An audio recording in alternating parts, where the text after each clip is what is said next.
advisor to USJI. USJI was, and welcome to this JSPS building, and we are going to have very interesting seminar. Before introducing our main speaker, I would like to introduce what USJI does, so that you know why we exist here. We established our NPO 2 years ago, April 2009, if I remember, by 5 competing universities, alphabetically Keio, Kyoto, Ritsumeikan, Todai, and Waseda University. And Waseda's president was at the chair until this year.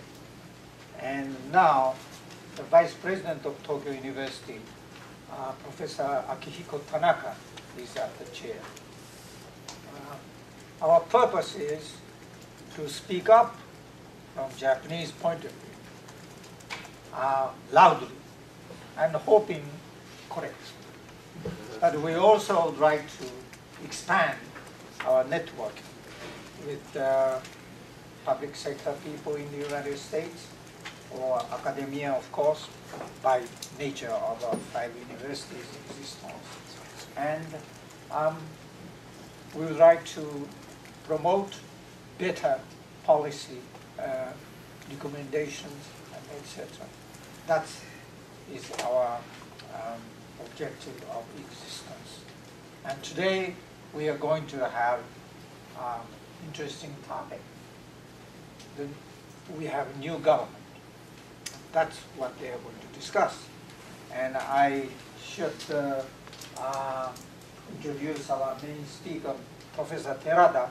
I just retired from same graduate school from his. When he introduces himself, perhaps he will talk about my graduate school also. Anyway, welcome to this session, and please enjoy. Not most probably, definitely they are going to have Q&A session, and your active participation are requested, of course. I thank you very much. Thank you very much, Professor Abe, for your kind introduction about us and also USJI. Well, this is my second time to be here to give a talk, and USJI and also WOJUSS. WOJUSS means what's the Organization for US-Japan Studies, and a joint seminar. And I made a speech in APEC TPP last December, soon after the APEC Yokohama meeting. At that time, also Professor Abe chaired my session. And for 7 months, sorry, 8 months later now, we have a lot of things happening in Japan, as you know. Earthquake, tsunami stuff, obviously, and change of the prime ministers as well. And he's in US now. He just came to New York to attend the UN General Assembly. And but already 2 years has passed since the new government. First one is, as you know, Mr. Hatayama. Also, he came to New York as his very first foreign visit. And Mr. Khan. And we have a third prime minister. He just came into power just a couple of weeks ago. So today, well, I'm quite privileged to be together with my long-term friend, Christopher Hughes from University of Warwick. And Chris and I have been on quite a number of occasions to work together, to be in the same panel, even to have a workshop for PhDs based on the Graduate School of Asia-Pacific Studies, even in Warwick and Department of Politics and International Studies, where he is currently chairing the dean of the school. He's also currently serving as the president of the British Association of Japanese Studies as well. So I was in Warwick last month as visiting professor again, who is kindly organized. And we are in the same conference this week at East-West Center. What's that? Multipolarity and declining of U.S. hegemonic state or something like that. Anyway, we just finished it, and we have some day to share. So I just asked Chris when we were in Warwick, why don't you join us to give a seminar? And at that time, when we're creating this topic and the seminar title, again, we are not so sure how long Mr. Khan would remain as a prime minister. And we didn't know even we would have a new prime minister quite soon. So therefore, an introduction of our seminar topic, we didn't touch on anything about the possibility of a change of a prime minister. But soon after that, there was something happening in Japanese politics. And then Mr. Khan was challenged by a couple of people, including Mr. Noda, or Mr. Maihara, and etc. Well, probably potential prime minister in the future if DPJ remains in power. But anyway, 2 years, we have carefully observing what's going on in Japan, particularly in terms of foreign policy. Well, Chris is more focusing on security and defense policy. My major is more political economy stuff. So we just try to promote more DPJ of labor, security, defense. But sometimes he touches on the economic aspect, and just pursuing general trend of DPJs. Particularly, we try to identify, if any, some of the different characteristics of Japanese foreign policy under DPJ comparing with one under previous government, LDP, which was in power since 1955 for nearly half a century. And my talk was just try to compensating for the Chris talk. Is more focusing on new Prime Minister Yoshihiko Noda. He happens to be a graduate of Waseda University.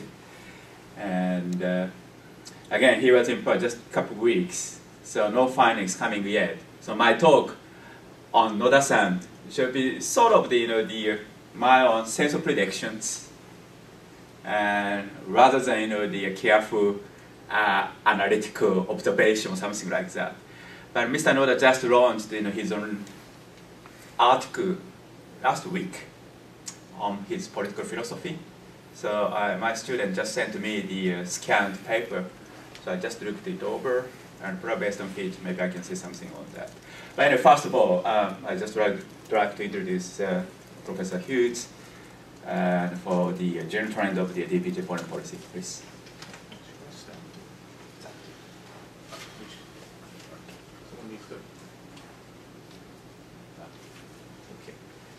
So, is it best if I stand? Is that the normal practice? I don't want to. Okay. And someone can advance the slides for me. Okay, thanks. Well, I'll just sit and chat then. So, if you can hear me and see me, okay. Again, I'd like to say thank you very much to the USJI for the invitation to be here. It's the first time to be here, but it's a very nice opportunity.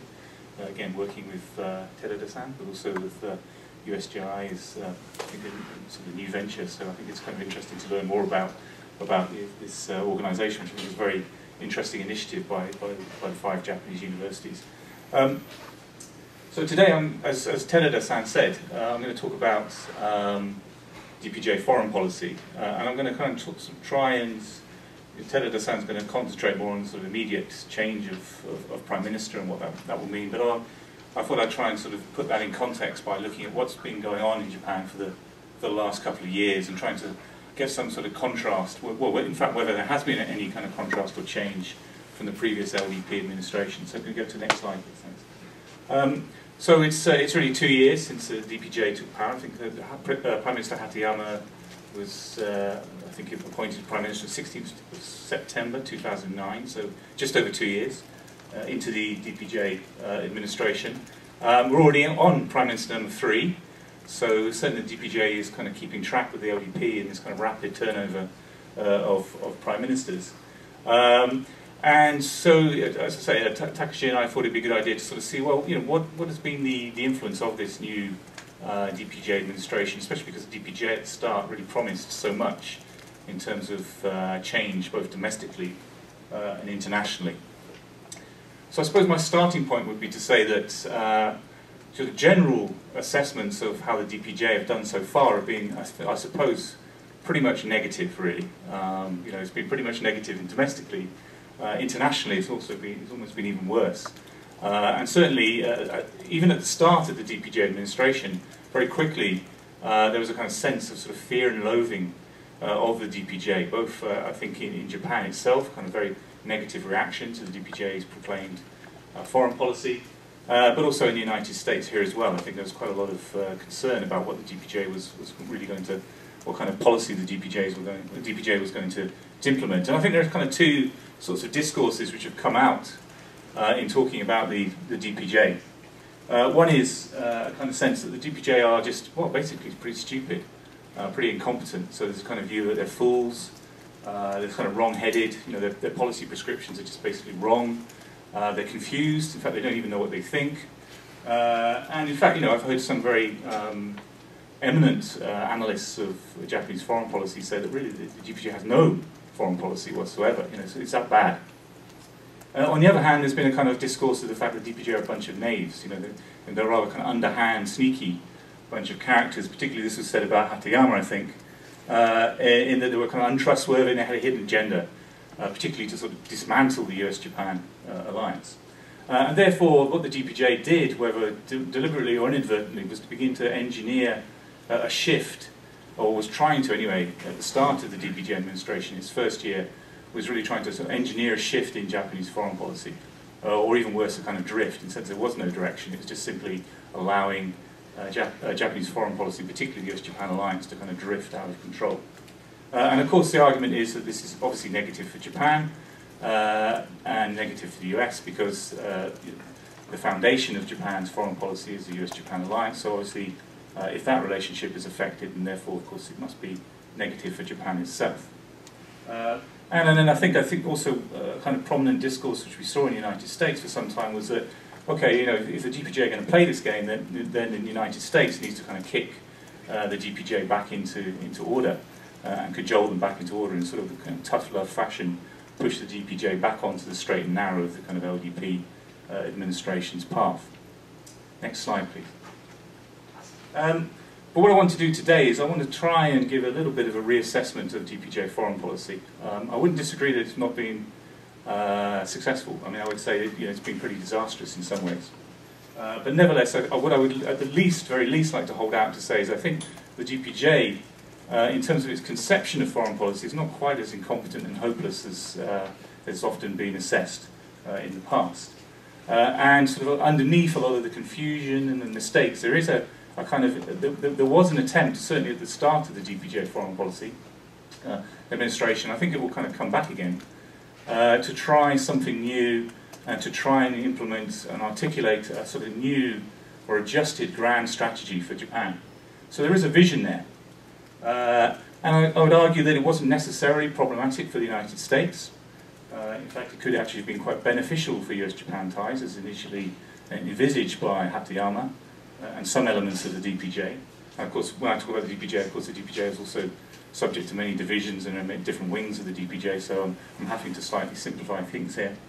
You know, I think in some ways in its kind of conceptualization, DPJ foreign policy was actually possibly quite beneficial for Japan and for Japan's foreign policy. But of course, the DPJ, as I said earlier, has really been unable to implement this conception of foreign policy for a range of reasons, and I won't really go into great detail now, but obviously domestic mistakes have been made, some of those are listed up there, but I also think most recently international problems, particularly intransigence of the United States, obviously enhanced pressure from China. So next slide, please. So I guess what I'm trying to sort of say today is that I think the DPJ is probably not quite as, it's not, in conceptualization at least of its foreign policy, it wasn't quite as, it shouldn't be quite so negative. But nevertheless, the actual implementation has been very poor. But I suppose the final point that I would like to make is that despite the fact that implementation has been bad, and in fact the DPJ has largely defaulted to a kind of almost back to an LDP style type of grand strategy or foreign policy, and in many ways has found itself just as dependent on the United States as the LDP, and has found it just as difficult going in East Asia as the LDP did. Nevertheless, still I think, you know, at the back of many DPJ policymakers' minds there is a sense of that Japan maybe does need to try and chart a somewhat adjusted foreign policy from the LDP, and therefore in the future it may return to this kind of vision. And again, so we may see Japan trying something slightly different, although again I think this will be very problematic for US-Japan relations. So next slide please. Okay, so what exactly then was the DPJ's vision of foreign policy? I'm just going to kind of outline this in order to try and sort of construct a sort of some kind of alternative discourse to the very sort of critical discourse that we've seen with Japan in the past, with the DPJ in the past, and then try and say how this almost, in some ways, how this fed into certain kinds of agendas to dealing with US-Japan relations and relations with East Asia, and then that will give us a kind of some kind of criteria against which to measure just how much the DPJ tried to change, but also just how much the DPJ was unable to change Japanese foreign policy. So the DPJ, certainly in its early initial stages when it was in opposition, and I think under Hatayama administration, or even certainly the early part of the Hatayama administration, would argue very obviously that it wanted to convert or push Japan to become a stronger international, more proactive player in international systems. So really no change there, you would say, from the LDP. But I think one of the key differences from the LDP was that the DPJ was very prepared in a kind of new fashion to admit that the international system was changing much more rapidly than the LDP seemed to want to recognise. So much stronger recognition in the discourse, the sort of the kind of the top echelons of the party, a much stronger recognition of the fact that the world is becoming more multipolar. That the United States is in a condition of relative decline, declining faster, I think, than the LDP ever estimated. So the US is in a degree of decline. China is rising. Again, very obvious, but I think a much more kind of willing recognition that China will rise and continue to rise. And also a lack of shyness, really, in talking about Japan's own relative decline. So there's a kind of sense, I think, in the DPJ of really a sort of more sort of moving from what was under the LDP, a kind of almost denial of the change of the international system and this kind of clinging to the United States, and really an initial preparedness under the DPJ to think more radically about the changing international structure, and that Japan had to prepare for this, and that multipolarity was a fact. And that, in a sense, the international structure, the international environment, the ground was shifting under Japan's feet, and beginning to tip away from Japan's advantage, with all kinds of risks, particularly the risk that Japan could be caught between some kind of new China-US rivalry, or even a kind of condominium. So sort of either cooperation which would marginalise Japan, or a conflict which Japan would be caught in between. So Japan has to do something about that. The DPJ argued very much at the beginning that Japan really had to sort of change its past pattern of behaviour in foreign policy, much as the way as it tried to change in domestic policy and kind of implement a revolution in domestic policy and stop relying on the bureaucracy and so on, and the same old patterns of government. Well, in foreign policy, I think the same kind of formula was they tried to apply the same kind of formula. So you have to break the past patterns of dependency on the United States for a start, or over-dependence at least on the United States. Because the DPJ would argue that in the past that's been a kind of very comfortable position for Japan to adopt, kind of buck pass, to shirk responsibilities and so on. But actually, fundamentally, that's damaging to Japan's position itself, because it leaves Japan with few options. But also, it's destructive for the US-Japan alliance, because Japan is always doing the minimum possible. So you kind of have to re-articulate the basis of the US-Japan alliance. It also allowed Japan to develop a rather sort of closed nationalism. This kind of easy dependence on the United States would mean that when that Japan could really not face the problem of dealing with its neighbours, and could always kind of default back to reliance on the United States when the going got tough. And that allowed Japan to sort of play with issues of revisionism, nationalism at home, and not really think through the consequences for Japan's own relations with its East Asian neighbours. And also, likewise, that Japan had to move away from a kind of rather sort of tactical, blocking approach to East Asian regionalism, whereby Japan was really just trying to sort of impede China's rise and sort of throw obstacles in China's way by creating more and more regional institutions, which weren't really designed to actually sort of bring a new state of governance or managing the multipolar system, but rather simply just to kind of impede and complicate China's rights. So it wasn't really an attempt to sort of institute a new international system. So there had to be some change in the way that Japan thought about the region fundamentally, and also regional institutions.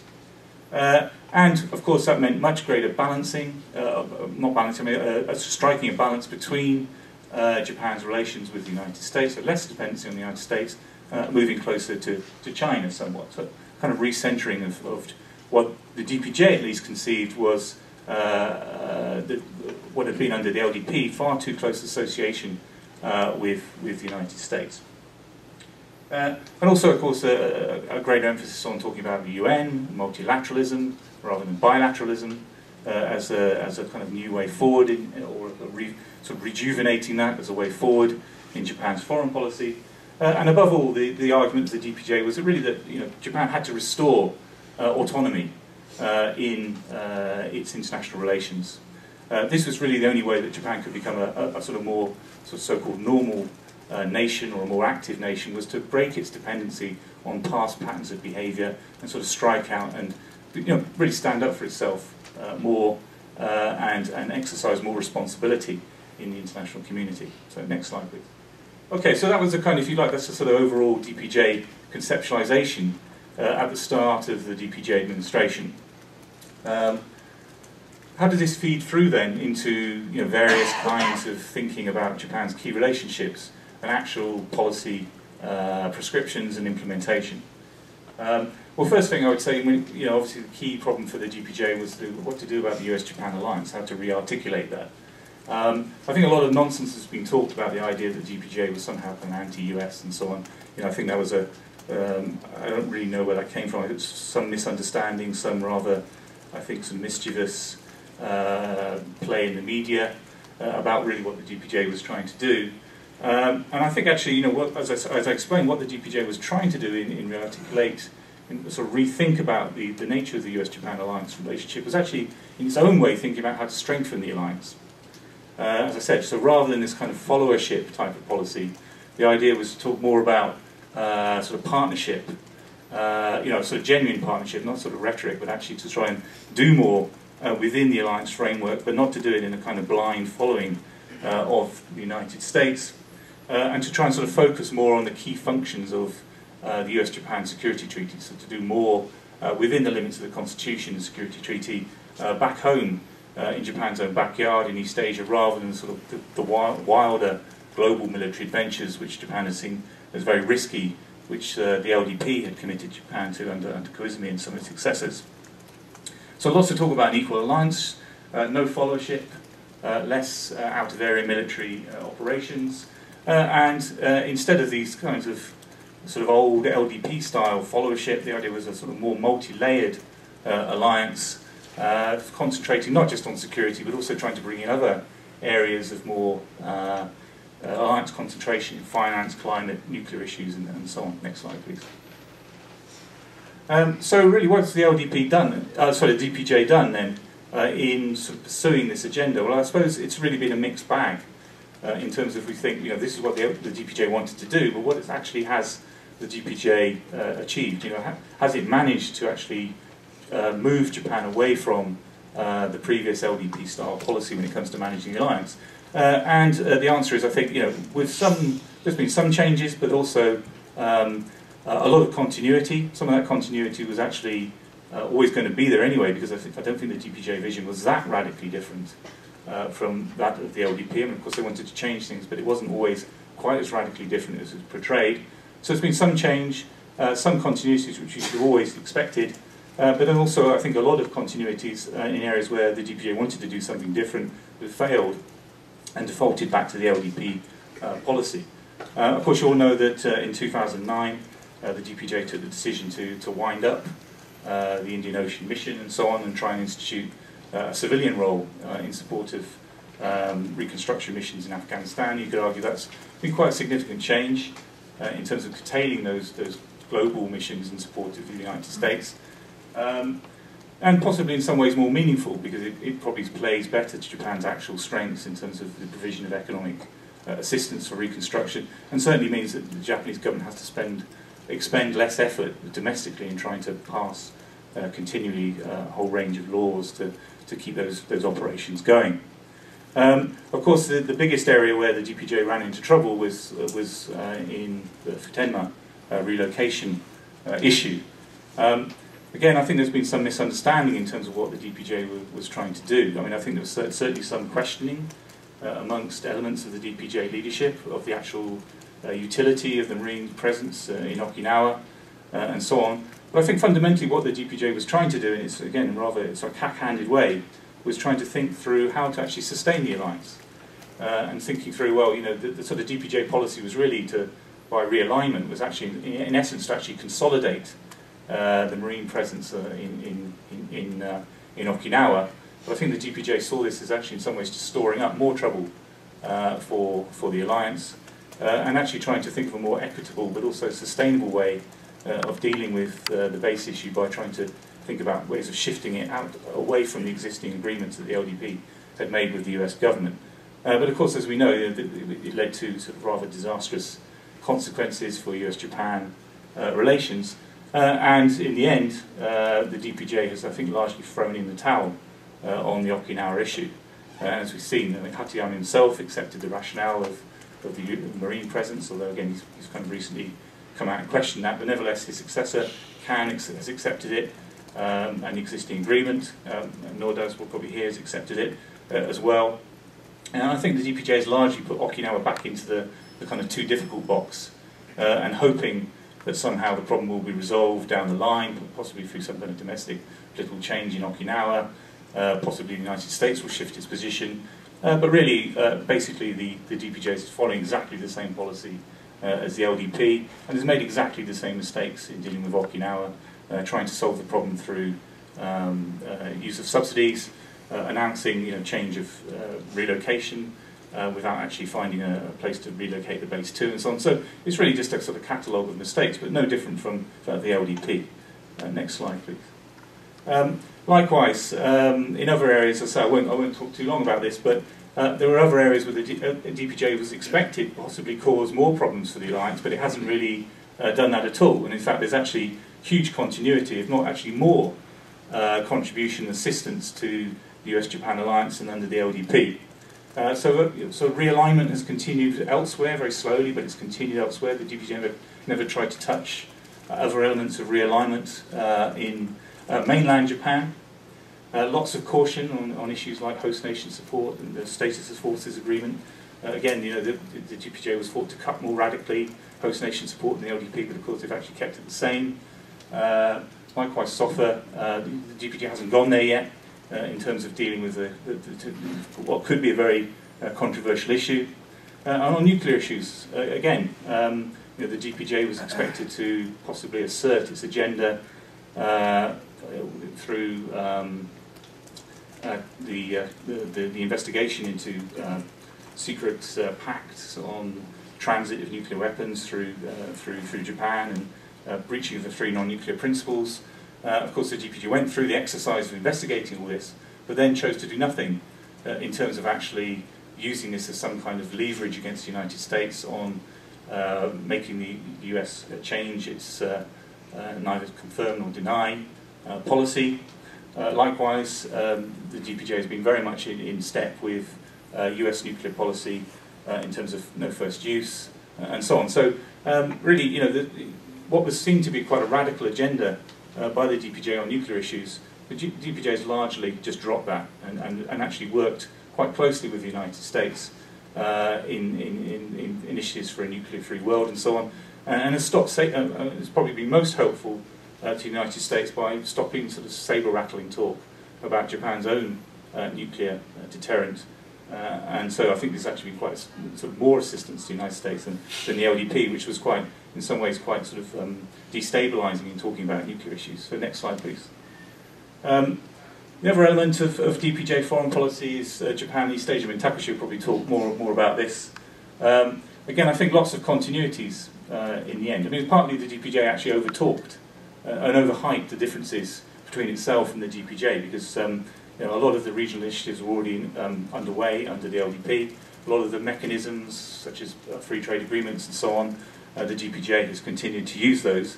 But I think, as I said sort of earlier on in the talk, I think one of the fundamental differences was that the DPJ has a much more sort of, if you like, more cognitive, deeper understanding of regionalism or attachment to regions than the LDP. I think the LDP had a very kind of simplistic view on relations with East Asia. You know, it was talked about as long as US-Japan relations were good, then fundamentally, and in the end, Japan-East Asian relations would be good. But of course, that evidently wasn't true because of the problems under Koizumi and even under some of his successors. So really, the DPJ, what it was trying to do, I think, was try to push forward the idea of the East Asian community under Hatayama, at least, to support operations in South Sudan. But we'll see if that actually happens. Likewise, defence policy, the new National Defence Programme guidelines in 2010, almost indistinguishable probably from the LDP in terms of procurement of equipment, in terms of sort of rethinking of military doctrine. Possibly the most radical thing that the DPJ has approached is thinking about revisiting the arms export ban. Of course, it didn't come off in 2010. We'll have to see what happens in the future. Again, I think Maya was talking about this quite recently. But we'll have to see how Japan actually does it, whether Japan lifts it just simply for cooperation with the United States. If it does that, then I think it simply risks locking Japan further into a kind of basically into a sort of subcontractor role for its defence industry with the United States. Or does it more widely breach the ban so Japan can cooperate with the Europeans and so on, and has a wider choice of partners? Okay, so next slide, please. Okay, so conclusions. So I would say that, you know, just going back to what I tried to say earlier, I mean, I think the DPJ has had, I'm not sure if it still has, but it has had in the past quite a plausible, explicit policy vision. And I think, you know, the United States was quite, in some ways, was overreacting in the initial stages of the DPJ administration by assuming that the DPJ was as radical as its policy was often read as, and also I think in its kind of the fact that it moves so quickly to sort of stop a lot of DPJ initiatives. Possibly really wasn't necessary because, as I say, the DPJ was trying to re-articulate the relationship, but it wasn't as radical as was often thought. But in the end, anyway, the DPJ has, because of its own domestic failings and because of the international challenges which emerged at the end of 2010, really the DPJ hasn't been able to shift, despite all this talk about a kind of new track in Japanese foreign policy, it hasn't actually been able to shift onto that track, and has very much defaulted back to a policy position which is almost indistinguishable from that of the LDP. And I think also recent events will simply reinforce that. The tsunami, we'll have to see how that plays out in terms of influencing Japanese foreign policy, but I think certainly will leave little energy for anything more adventurous or innovative in foreign policy thinking. Clearly it's reinforced US-Japan relations in certain areas, military interoperability, political confidence and so on, so I expect we'll see very little appetite to sort of antagonise the US or do anything which sort of moves away from that current goodwill between US and Japan.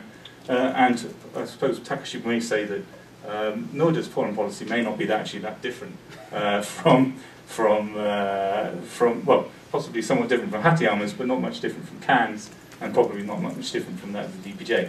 So final slide, please. But nevertheless, I do think there may be longer-term problems in store for the DPJ and the United States. Because, again, you know, the DPJ is a very complex animal, but nevertheless, there are quite strong elements of shared thinking amongst the DPJ leadership that Japan simply can't just go on with business as usual, can't simply imitate forever LDP policy.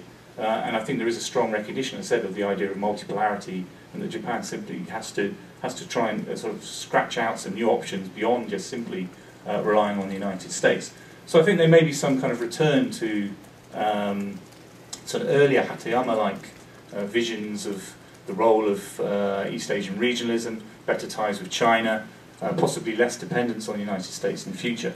But again, I think the DPJ may want to do this, but the domestic policy obstacles, the international obstacles are such that, again, I think whatever Japan tries to do will be forced back onto this more LDP style track, and very little room to actually sort of break out of these constraints. And I think this creates what I would call a kind of sort of contrast with Mike Green's kind of idea of reluctant realism. I kind of largely agree with that, but I think there's an element beyond this, a kind of resentful realism, in that Japan will feel sort of trapped, somewhat insecure, even as it can see the international system shifting against it, and it needs to do something because of its inability to actually do anything. This will create sort of resentments against the United States or against its neighbours as they visit provocations against Japan. So I suppose the final thing then to say is that think of the US's own policy, then maybe the US needs to rethink how it deals with the DPJ. Possibly needs to realise that it was a little bit rough-handed with the DPJ at the start, that the DPJ does have something credible beneath the surface of what it says, that the DPJ is not intent on sort of trying to destroy the alliance relationship, but actually trying to move it on to a new level, if possible. So there may be some grounds there for sort of future cooperation between the US and Japan to try and sort of give Japan a little bit more autonomy, a little bit more slack, so that it can explore and trust, so it can explore some of these options, and that would hopefully sort of mitigate any resentment by the DPJ, or indeed even the LDP if it comes back into power, in terms of trying to sort of carve out a more autonomous position in foreign policy. Thank you.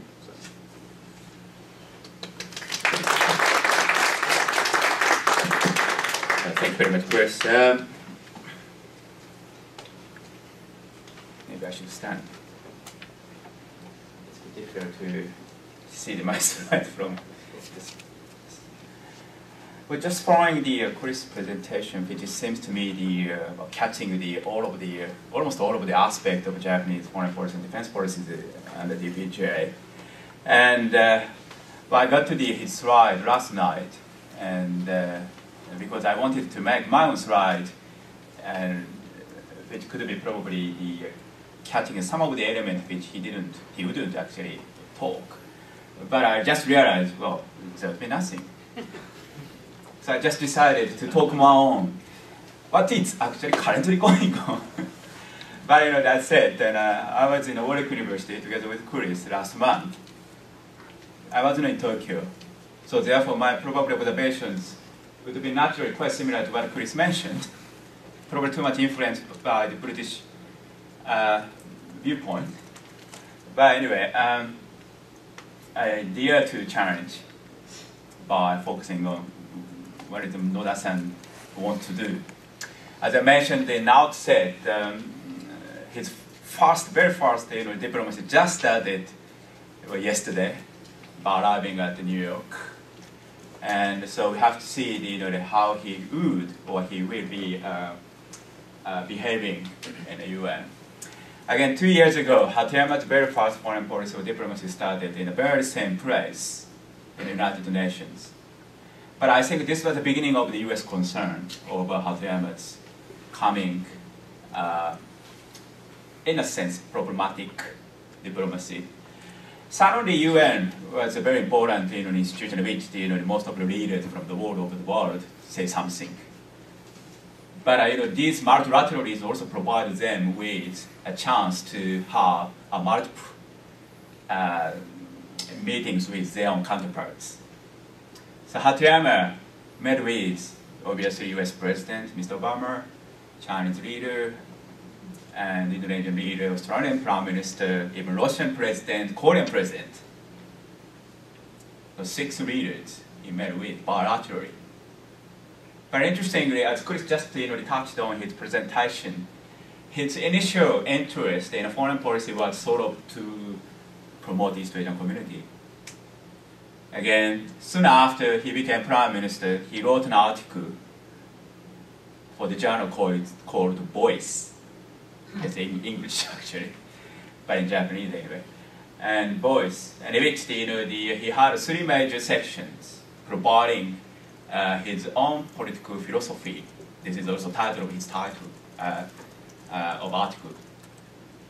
And the third section was on East Asian community, which was all translated into English and distributed to all over the world, even United States, Washington, D.C. here.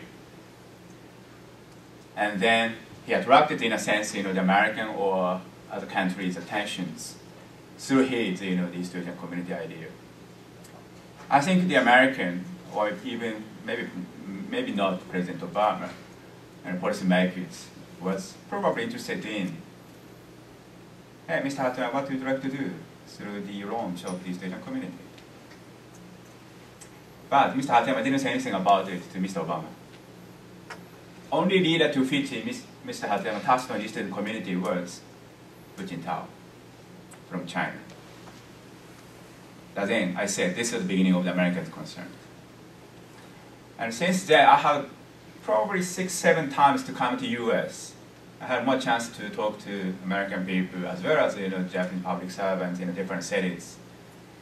And some of them actually quite explicitly said the US was quite upset because the East Asian community, what Japan want to do. We have no idea. Even a couple of the eminent American scholars in Washington, D.C. or some of them here. So I was curious to know what Mr. Noda would do, particularly to avoid this kind of the mistakes, or maybe in terms of US-Japan relation, I think I can say it's a mistake made by Mr. Hatema. Anyway, just foreign quiz, I also tried to find out some of the photos in the first page of my slide. And spontaneously, I was lucky enough to find this interesting photo. Of course, the person who had the 90-degree bowing to his predecessor was Mr. Noda. That was probably indicative of his political stance. Very polite, very low-key, probably a good man. And probably Mr. Kant's phrase, I don't know whether he can catch or not. Well, I wanted to stay longer, but reality doesn't allow me to stay longer. The interesting was third person, looking somewhere differently. Mr. Maehara, he actually lost in the presidential election of DPJ. And actually, he tried to challenge Mr. Noda. Noda-Maehara relationship used to be very good. They came from the same political school, Matsushita, political economy, Ram school, something like that, right? And but Maehara-san had met with Noda-san before his decision to challenge the presidency of DPJ or not. And Maehara actually, after talking with Noda, okay, maybe Noda would be not well prepared for the DPJ presidency, so he just challenged. But he lost in the first stage. And none of them actually couldn't get the majority, so we had a second shot. And Maehara supported Noda, or Maehara faction. It's factional, just like LDP. So still the DPJ, just mimicking what the LDP tried to manage the Japanese politics and over the last half a century. But Maehara probably prepared to lose his influence. But Noda-san just asked him to become the chairman of the Policy Affairs Research Council, Semcho Kaicho. And Noda story, Maehara actually got the approval from Mr. Noda that all policy bills, before going to diet, should go through the PAC, Policy Affairs Research Council. That means he maintained his own influence because he may have a veto on certain policy bills before going into the diet. So I think Mr. Maehara is quite happy. And he came in Washington, D.C. 2 weeks ago, made a quite interesting speech, like the elimination of the bans on the arms race, or elimination bans on, not bans, elimination of, or the deregulation of the 5 principles on the Japanese PKO. This is his long-term interest. But he didn't say anything about that when he was foreign minister, because it's too logical. But this is his very first speech after became chairman of the PAC. But not he made it in Japan, but here in Washington, D.C. This was indicative of what he would like to do, to sell himself to the Washington, D.C. rather than to Tokyo.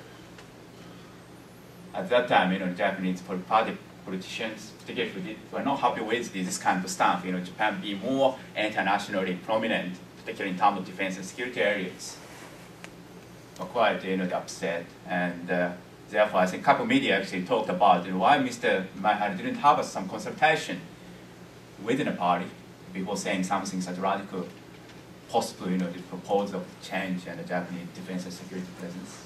Anyway, so this is some sort of my reading of this photo. So that means Maehara-san is coming back probably in the future, but just leave Mr. Noda for a while.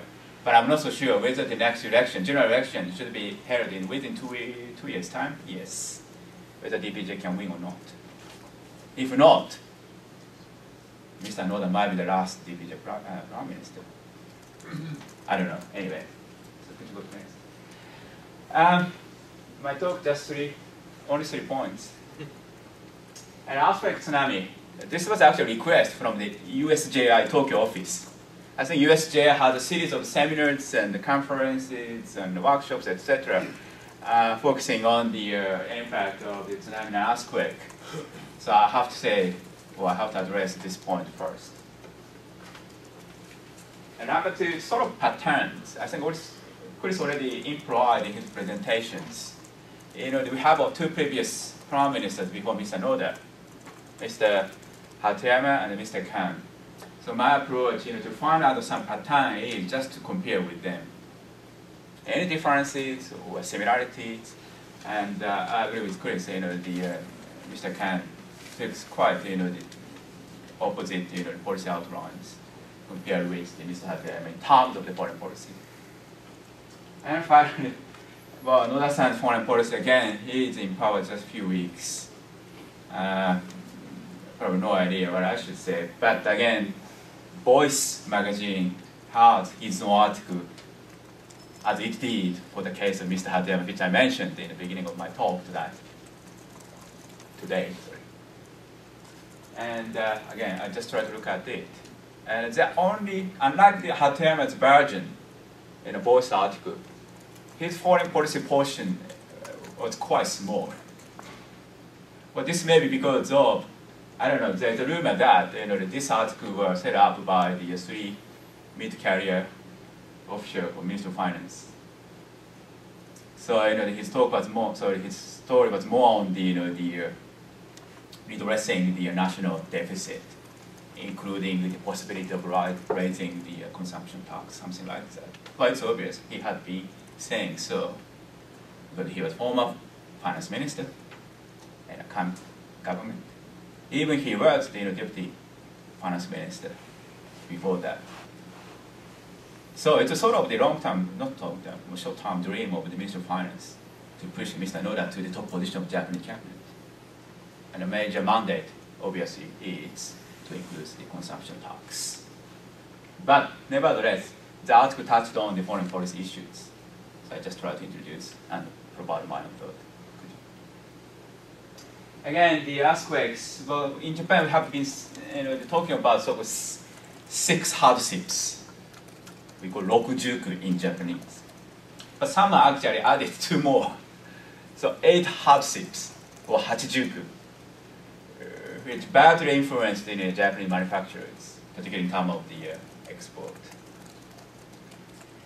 Of course, not all of them are not necessarily caused by earthquake tsunami, obviously. But we can say, as anticipated or aggravated. The strong yen, high corporate tax, it's about 40%. The previous government decided to reduce the corporate tax to help the company's management. But because of the earthquake, the government needs the more money, so therefore they couldn't do it. And the labor movement, very restrictions, particularly hiring the short-term laborers. Now manufacturing is now not allowed to do so.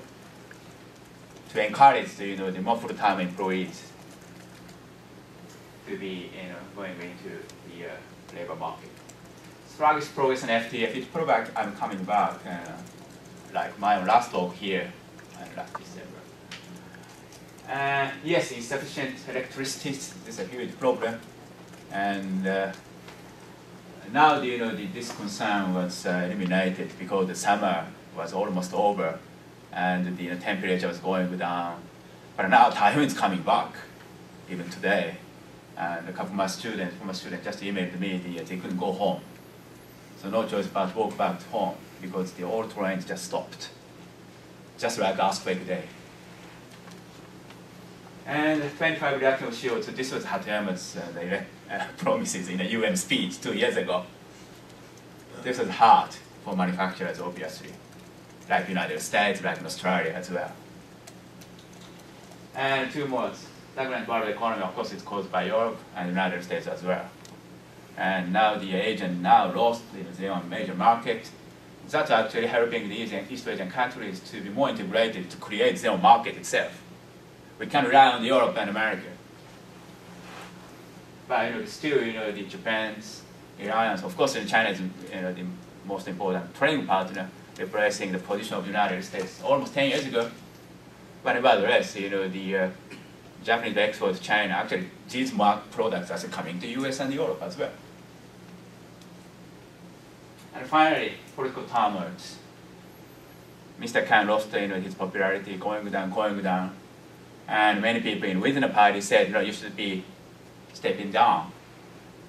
And Khan actually promised to do so even May or sometime. So just studying of the political turmoil. Faction leaders just try to, gain the more vote election of DPJ presidency, not necessarily focusing on the people who suffered from the earthquake. So, as 8 hardships, this was actually the major problem we have to focus more on, caused by the tsunami and earthquake. Well, not only caused, but also aggravated by the tsunami and earthquake. And interestingly, as I mentioned, accelerating the move to replace Mr. Khan. Well, again, my talk is not necessarily focused on domestic politics, yet to die. But it's on the stupid statements and some strange behaviors. He didn't say anything about it in front of media sometimes. So it's very hard for us to know what he wants to do. Only through the media's interpretations, etc. But anyway, his emphasis on the less reliance on the nuclear energies eventually in the future, well, should have the garner more support. But just because of his other areas of brands, well, he's not necessarily able to do so, unfortunately. But interestingly, 2 days ago, Mr. Koizumi, former Prime Minister, very popular Prime Minister, made the same thing. It's inevitable, not to rely on the nuclear energies for Japan in the future. So I don't know where we are going on in terms of energy policies, but it should be something that Mr. Khan should have taken stronger leadership. This is in line of his political stance. This is something which LDP mainstream politician couldn't say. It's a comparison Hatayama can. I said in the pendulum. Previous predecessors made a mistake. Okay, we should not do this again. But this sort of some LDP politics, the pattern, pendulum theory. Money politics going on. LDP tried to choose the less money-oriented prime ministers like Tanaka Akue, to Miki Takeo, Takeshita, to Uno was actually resigned because of women problem. And Takeshita, Kaifu is a Miki's political student. So again, it's pendulum. And in foreign policy, maybe particularly from Hatayama to come, maybe allowing us to say this pendulum may be also observable. Eastern community, now Mr. Khan, after just observing his foreign policy speeches, he hardly mentioned East Asia. Instead, Asia Pacific. That includes, yes, United States, sometimes Australia, these Pacific Rim developed countries. And FTAs, East Asia, Mr. Hatayama did not address so much on East Asian community after he actually received some of the criticism inside, outside Japan. But in his final speech on foreign policy made in March 2010, I think Chris and I just looked and through the video. Mr. Kan actually had a long speech, and he touched on the FTAs, particularly allowing the more freer people's movement from East Asian countries. So this was probably his way of realizing what he conceived in East Asian community. But Mr. Kan, no. We should focus more on FTAP, Free Trade Area in Asia Pacific, or APEC-wide FTA, or TPP, Trans-Pacific Partnership Agreement, which the United States strongly pushed at the moment. And emphasis on China, which I mentioned at the beginning, particularly Hatuyama, mentioned that East Asian community to Mr. Putin only, not to Mr. Obama. It was a quite strong indicative of Mr. Hatuyama's intention.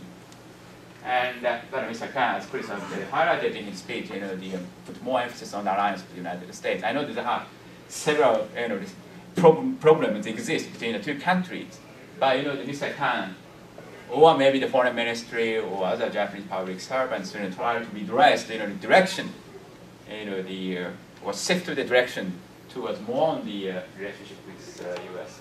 I think maybe I don't need to talk about Okinawa and Hatuyama's radical proposal, removing the American bases or air bases of Tema outside of Okinawa. Well, Okinawa people would be very happy, obviously.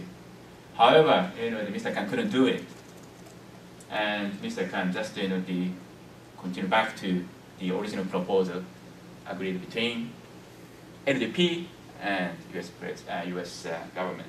So U.S. government position is unchanging. Simply, Japanese positions on Okinawa Tema Air Base is just swinging, going somewhere, coming back again. I think, as Chris mentioned, I think Mr. Noda also will be clinging to this original proposal made between LDP and U.S. Okay. And finally, Mr. Noda's foreign policy orientation. Number one, emphasizing the promise of U.S. relations in Japanese foreign policy. He clearly said so, even in his diet speech as well. So in this case, it's a trend from Mr. Hatuyama, Mr. Kan, and it continues to go, emphasizing more on the promise of foreign policy, U.S. relations in foreign policy. And he wrote to bolster it, the stance on the protecting our nation by our service. That's very interesting. Obviously, he was concerning on the Senkaku Islands issues. So I don't know how we can interpret this sentence. I mean, the protecting our nation, our territory by our service. Does it mean Japanese defense policy should be more autonomous? Or U.S. is probably thinking of the shifting from the Japanese archipelago, some of the bases shifting from the Japan's territory to Guam, etc. Is this something which Mr. Noda is preparing for? Or this is something we have to look at in a couple of months? Number two, transforming political landscape in East Asia. Yes, in this year, next year, we have a number of elections. Even China, US, Taiwan, Indonesia, those major countries may see the change of political leaders through the elections. So this is a quite critical year in the East Asian political economy. And Mr. Noda was aware of it. And he said, through the possible change of leaders in the various nations, we create an unexpected and fragile situation, quite negatively anyway, found in Japan. So there's no need for Japan to launch a visionary concept such as an East Asian community for a while. He said so. So therefore media said, Mr. Noda gives up such a long-term visionary concept of East Asian community, which actually Hatuyama government DPJ put in a political manifesto. I don't know why the Noda was able to say so in such a radical way. But again, this could be explained, again, Benjamin theory, still going on. And finally, Scenario analysis necessarily tackled, yes. I think this was also reflection of the Senka guidance, strong criticism. But Noda believed that there was no scenario making if some countries attacked Japanese territory. So, and he proposed the scenario making to prepare for something.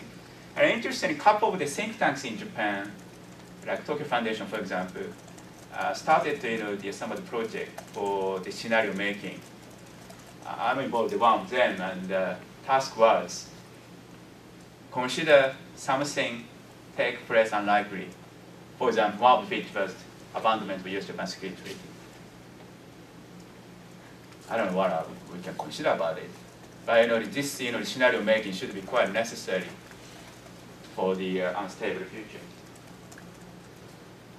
Again, TPP, he didn't say anything about TPP in the article, but he already said his own interest in the meeting with business leaders, like Kedan leaders, and etc.